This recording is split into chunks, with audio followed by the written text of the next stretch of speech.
बिस्मिल्लाहिर्रहमानिर्रहीम। अस्सलामुअलैकुम। आप देख रहे हैं ज़ायके का सफ़र विद अमरीन सुहेल। ज़ायके के सफ़र में आज मैं बना रही हूँ बहुत ही मज़ेदार और बहुत ही क्रंची बनने वाली कचौरी की रेसिपी। इसको बनाने के लिए हमें जिन जिन चीज़ों की ज़रूरत होगी वो मैं आपके साथ शेयर करती हूँ। इंशाल्लाह ये आप रेसिपी बिला झिझक बनाइए तो आपकी रेसिपी बनकर परफेक्ट रेडी होगी। उसको बनाने के लिए हमें जिन चीज़ों की ज़रूरत होगी वो है ये सारी चीज़ों की वीडियो भी मैं आपको दिखा देती हूँ और क्वांटिटी भी मैंने ऊपर मेंशन कर दी है।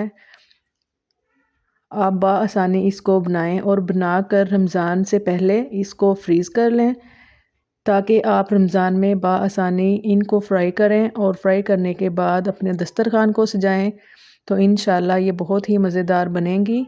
आप इसको बनाइएगा ज़रूर और मुझे फ़ीडबैक ज़रूर दीजिएगा कि आपकी ये कैसी बनकर रेडी होंगी। मैंने बनाई थी, मेरी तो बहुत ही मज़ेदार बनी थी। आप भी मुझे ज़रूर बताइएगा। अब हम इसको बनाना करते हैं स्टार्ट। आधा किलो मैंने लिया मैदा, इसको मैंने छान लिया था। हम इसको बनाएंगे बनास्पति घी में। आप इसको ऑयल में भी बना सकते हैं। अगर आपको ज़्यादा क्रिस्पी चाहिए तो आप इसको बनास्पति घी में बनाएं या मक्खन में या देसी घी में, जिस चीज़ में भी आप बआसानी बना सकते हैं तो आप इसको उसमें बना लें।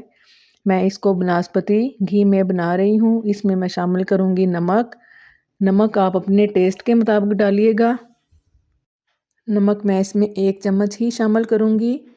आप थोड़ा थोड़ा इसमें कुकिंग ऑयल शामिल करें। मैं इसमें 2 खाने के बड़े चम्मच बनास्पति शामिल करें। मैं इसमें खाने के 2 चम्मच बनास्पति के शामिल करूँगी।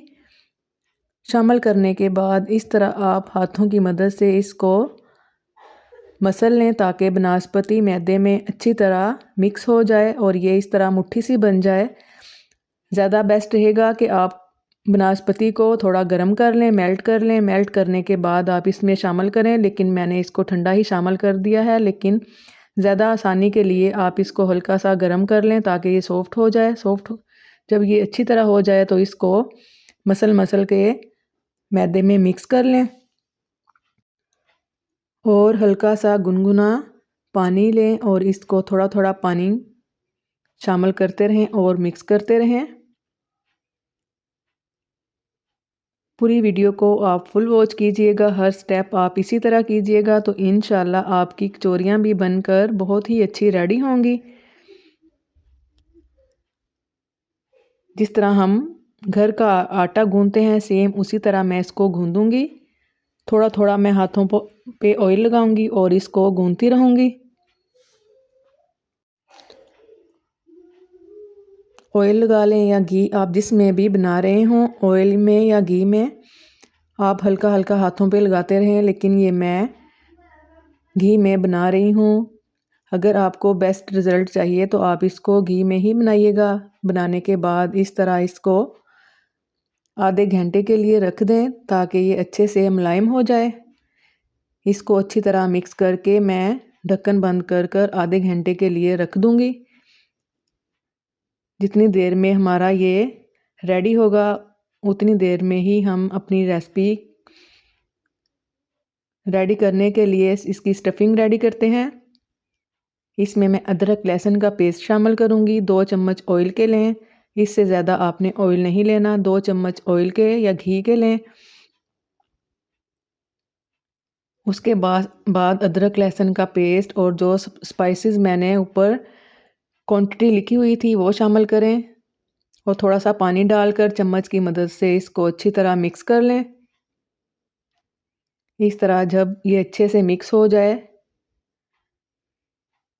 मैं इसमें शामिल करूँगी बॉयल किया हुआ चिकन।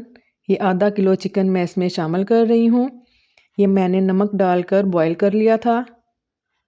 जब अच्छी तरह ये बॉयल हो गया था तो फिर मैंने इसको श्रेड कर लिया था, इसके रेशे से बना लिए थे। उसके बाद मैं इसको शामिल करूँगी इसमें। इसके बाद सब्ज़ धनिया, पुदीना और सब्ज़ मिर्च शामिल कर लें।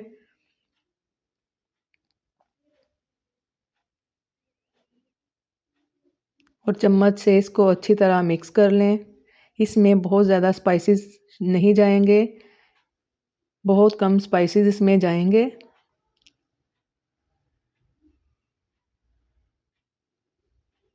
थोड़ा सा इसमें पानी शामिल करें ताकि इसके सारे मसाले अच्छे तरीके से चिकन में मिक्स हो जाएं। इससे ज़्यादा पानी इसमें ना शामिल करें। 4 से 5 चम्मच मैंने इसमें टोटली शामिल किए थे।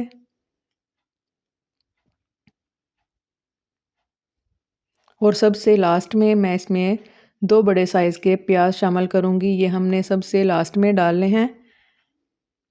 प्याज डालने के बाद 1 से 1.5 सेकंड इसको चूल्हे पर ही रहने दें और हल्के हाथों से इसको मिक्स कर लें। ये हमारी स्टफिंग हो चुकी है रेडी। ये देखें, चेक कर लें कि इसमें कोई पानी तो नहीं। अगर ये बिल्कुल खुश्क है तो चूल्हे की फ्लेम को कर दें बंद।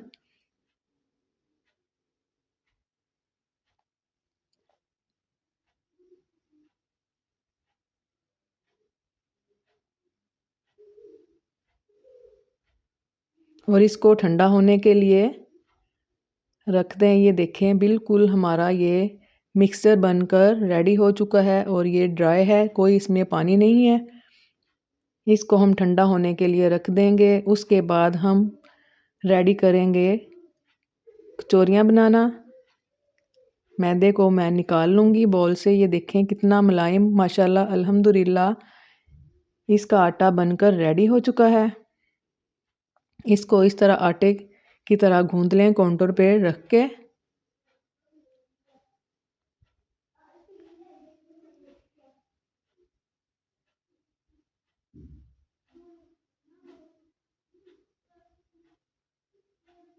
हाथों पे लगा लें हल्का सा ऑयल। अब मैं इसकी कटिंग करूँगी। जिस शेप में भी हमें ये चाहिए उस तरह मैं जिस साइज़ में भी हमें ये चाहिए उस साइज़ में मैं इसकी कटिंग कर लूँगी। अगर आपको इससे ज़्यादा साइज़ में चाहिए तो ये आपकी अपनी मर्ज़ी है, अपनी मर्ज़ी के मुताबिक इसकी कटिंग करें। ये बहुत ही दरमियाना साइज़ है, ना ज़्यादा बड़ा ना छोटा, परफेक्ट साइज़ है ये। इसकी मैं सारे पेड़े बना लूँगी इस स्टफिंग के। ये पेड़े बनाकर हमारे हो चुके हैं रेडी। ये देखें इस तरह। अब मैं एक पेड़ा उठाऊँगी और इसको, ये मैंने बाउल में रखा हुआ है मैदा, इसमें एक पेड़ा डालूँगी और इसको रोटी की तरह ऐसे, जैसे हम रोटी को हाथों की मदद से बेलते हैं, इस तरह बेल लूँगी। बेलने के बाद इसको रखूँगी मैं काउंटर पे और बेलन की मदद से इसको अच्छी तरह बड़ी सी रोटी बना लें।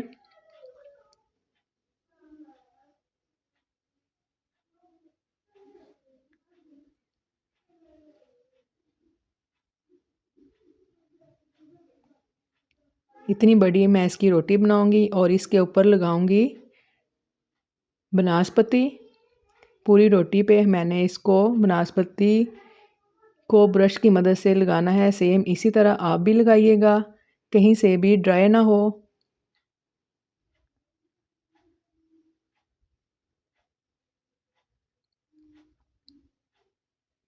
घी लगाने के बाद इस पे मैं थोड़ा सा छलनी की मदद से मैदे को डस्ट करूँगी।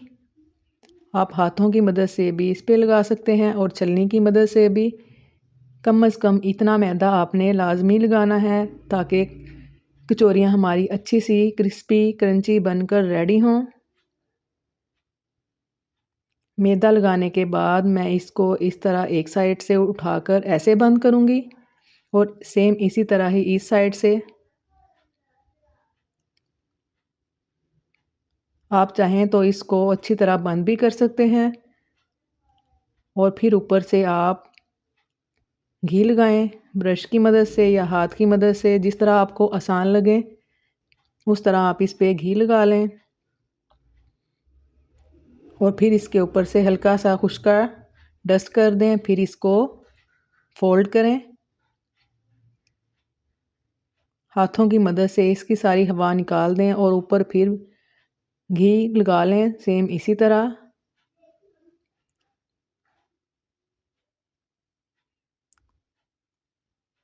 और ऊपर से फिर थोड़ा सा मैं मैदा डस्ट करूँगी और फिर घी का ब्रश। अब मैं इसको रोल करती रहूँगी। आपने बहुत टाइटली इसको रोल करना है ताकि ये खुले ना। थोड़ा दबाकर आप इसको रोल करें और हाथों की मदद से साइडों को बंद करते रहें ताकि ये बिल्कुल इक्वल साइज़ में बनकर रोल तैयार हो।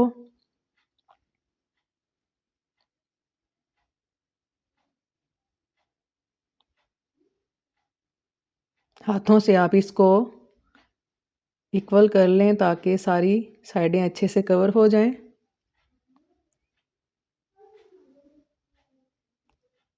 और थोड़ा सा इसको बेल लें इस तरह।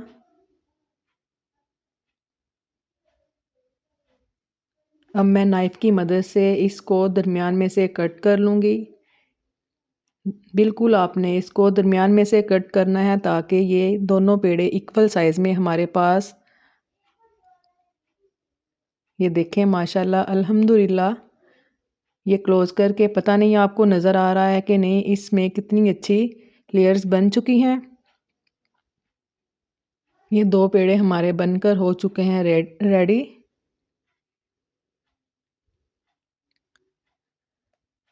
सेम इसी तरह मैं एक और पेड़ा बेल लूँ।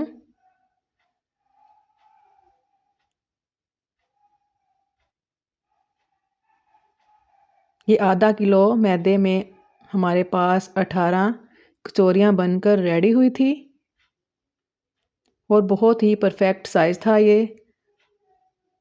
अगर आपको ज़्यादा बड़ी कचौरी पसंद है तो आप थोड़ा पेड़ा ज़्यादा ले लें। सेम आप इसी तरह इस पेड़े को जैसे मैंने पहला रेडी किया है, इसको भी वैसे ही रेडी कर लें।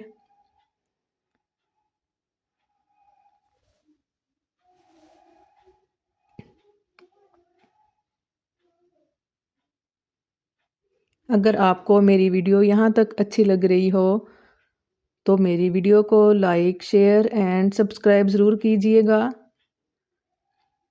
और अगर चैनल पे नए हैं तो बेल आइकन का बटन ज़रूर प्रेस कर दीजिएगा ताकि आपके पास मेरी हर वीडियो जो मैं बनाती हूँ न्यू आप तक पहुँचे। और वीडियो को फुल वॉच ज़रूर कीजिएगा, इंशाल्लाह आपको बहुत फ़ायदा होगा। आप ये ज़्यादा सारी बनाकर भी फ्रीज़ कर सकते हैं। जब आपको ज़रूरत पड़े तो 1 घंटा या आधा घंटा पहले इनको निकाल लें। निकालने के बाद इनको हल्की आंच पे फ्राई कर लें। एक तो आपके पास टाइम की बचत होगी और वैसे भी अगर आपके घर में अचानक गेस्ट आएँ तो आप फ्रीज़र से निकालें और इनको फ्राई करें। ये बहुत ही मज़ेदार बनकर रेडी होंगी। इंशाल्लाह ये दोनों पेड़े हमारे रेडी हो चुके हैं। 2 पेड़ों के मैंने 2 पेड़ों की मैंने 4 कचौरियाँ बनाई हैं।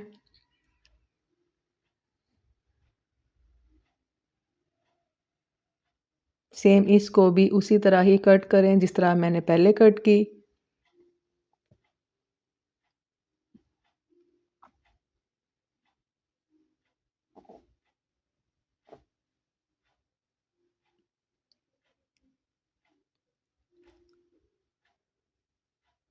ये देखें 4 पेड़े हमारे पास रेडी हो चुके हैं। अब मैं इनकी फिलिंग करके भी आपको दिखाऊंगी।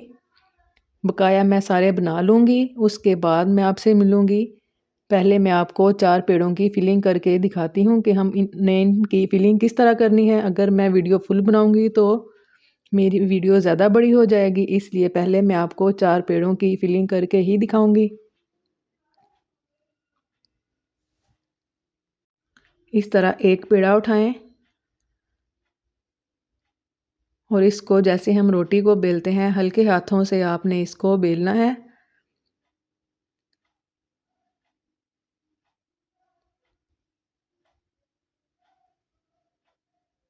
ये वाली साइड हम अंदर करेंगे और जिसमें ज़्यादा लेयर हैं वो वाली साइड हम बाहर करेंगे। थोड़ा मैं इसको हल्के हाथों से बेल लूँगी, आपने दबाना बिल्कुल नहीं। अगर दबाएंगे तो इसकी लेयर सारी ख़त्म हो जाएंगी।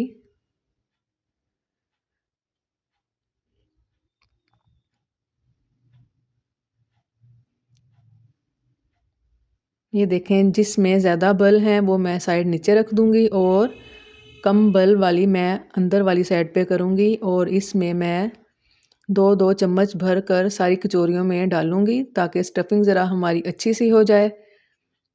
और इसको हमने कैसे बंद करना है, सेम इस तरह आप भी इसको इस तरह ही बंद करें।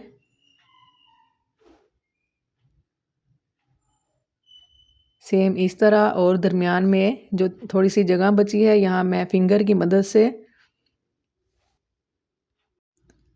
थोड़ा सा पानी लगा लूँगी ताकि ये अच्छी तरह बंद हो जाए। और इसको राउंड राउंड इस तरह घुमा लें और घुमाने के बाद हाथ से इसको हल्का सा कर लें प्रेस। ये एक कचौरी हमारी बनकर हो चुकी है रेडी। इसको रखेंगे हम साइड पे। सेम इसी तरह ही मैं दूसरी कचौरी को भी रेडी करूँगी। ये जो साइड है इसको हम नीचे की तरफ दबा देंगे ताकि ये खुले ना। ये हमें थोड़ी तंग कर रही है, लेकिन हर कचौरी में ये इस तरह लेयर लाजमी निकलेगी। आपने इसको अंदर वाली साइड पे ही रखना है।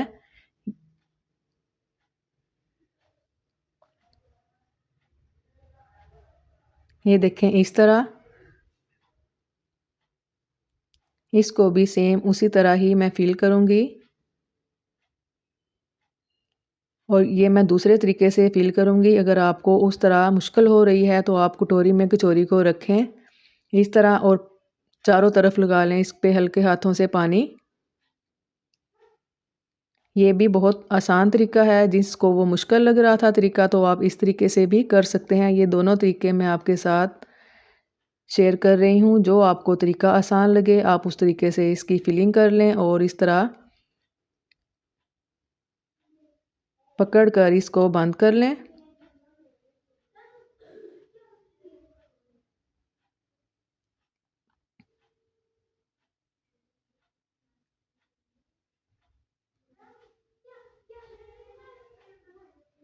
हल्के हाथ से इसको दबा लें। ये भी कचौरी हमारी हो चुकी है रेडी। 2 हो चुकी हैं। अब मैं इस तरह ही सारी कर लूँगी। सारी करने के बाद मैं आपको दिखाऊँगी। ये देखें सारी रेडी हो चुकी थी। रेडी जब मैंने सारी की तो मैंने इनको फ्रीज़र में रख दिया था ओवरनाइट के लिए। ये ओवरनाइट के बाद ये मैं आपको दिखा रही हूँ। इनको हम रखेंगे किस तरह हमने पैक करना है, इनको फ्रीज़ करना है। ये सारे तरीके मैं आपके साथ शेयर कर रही हूँ। इंशाल्लाह आपको फ़ायदा होगा।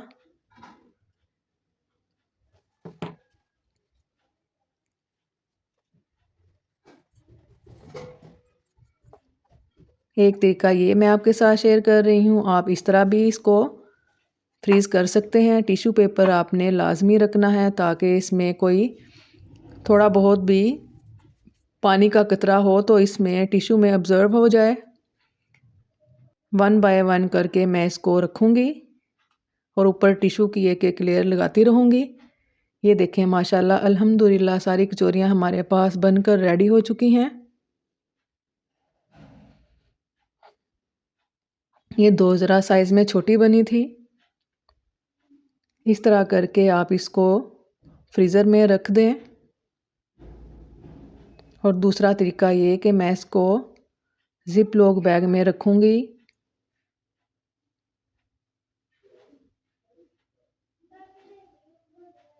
इस तरह करके ऊपर एक टिश्यू रख दें ताकि इसमें भी नमी ना जाए। अगर कोई थोड़ी बहुत नमी गई तो वो टिश्यू में ऑब्ज़र्व हो जाएगी।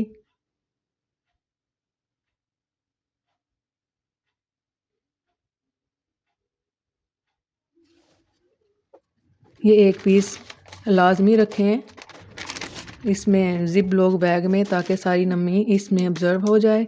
ये हमारा पैकेट हो चुका है रेडी। इसको मैं रख दूँगी फ्रीज़र में। जब दिल चाहे आप इसको निकाल लें और फ्राई करें। मैं आपको फ्राई करके भी दिखाऊँगी। ये 2 मैं आपको फ्राई करके दिखाऊँगी। ये मैंने फ्रीज़र से निकाल कर रखी हैं। फ्रीज़र से निकाल कर मैं आपको फ्राई करके दिखाऊँगी। आप ये 2 या 3 महीने तक बआसानी इस्तेमाल कर सकते हैं फ्रीज़र में। अब मैं घी में इसको करूँगी फ्राई। घी को मैंने हल्का सा गर्म कर लिया था। हाथ से देख लें, अगर आपको इतना गर्म लग रहा हो तो इसको फ्राई कर लें। बिल्कुल आपने हल्की आंच पर इसको फ्राई करना है ताकि ये ज़्यादा क्रिस्पी बने। अगर तेज़ आंच पर आप इसको फ्राई करेंगे तो अंदर से ये कच्ची रहेंगी, ऊपर से ये फ्राई हो जाएंगी। बिल्कुल स्लो स्पीड करें आप, उस पे इसको फ्राई करें।